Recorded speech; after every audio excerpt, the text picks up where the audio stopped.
MG9 news. మంత్రాలయంలో విద్యుత్ short circuit వలన భారీ అగ్ని ప్రమాదం జరిగింది. కర్నూలు జిల్లా ప్రసిద్ధ పుణ్యక్షేత్రం మంత్రాలయంలో మంత్రాలయం మండల కేంద్రంలో రాఘవేంద్రపురంలో శుక్రవారం రోజున భారీ అగ్ని ప్రమాదం చోటు చేసుకుంది. ఒక ఇంట్లో విద్యుత్ షార్ట్ సర్క్యూట్ వలన చెలరేగిన మంటలు భారీ అగ్ని ప్రమాదం జరిగింది.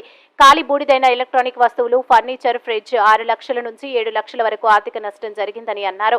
ఇక వివరాలు. మంత్రాలయం రాఘవేంద్ర నగర్లో నివాసం ఉంటున్న వైభవ ఆచారి సనాఫ్ వెంకటేష్ ఆచారి వారి కుటుంబ సమేతంగా మహాశివరాత్రి సందర్భంగా కర్ణాటక కోప్లాకు కుటుంబం మొత్తం వెళ్లారు. వారి ఇంటి లోపల విద్యుత్ షార్ట్ సర్క్యూట్ కారణంగా ఇంటి లోపల మంటలు చెలరేగడంతో చుట్టుపక్కల ప్రజలు గమనించి ఫైర్ స్టేషన్ సమాచారం ఇవ్వడంతో ఫైర్ స్టేషన్ సిబ్బంది వచ్చి మంటలను అదుపులోకి చేశారు.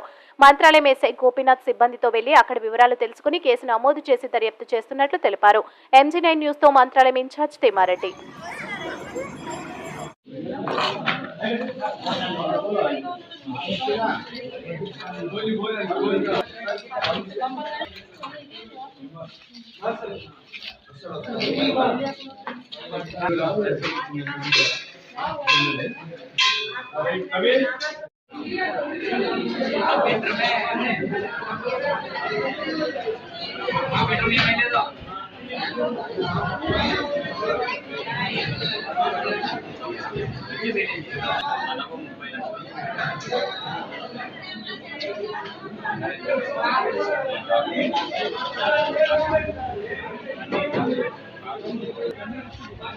ఇంకా నంబరు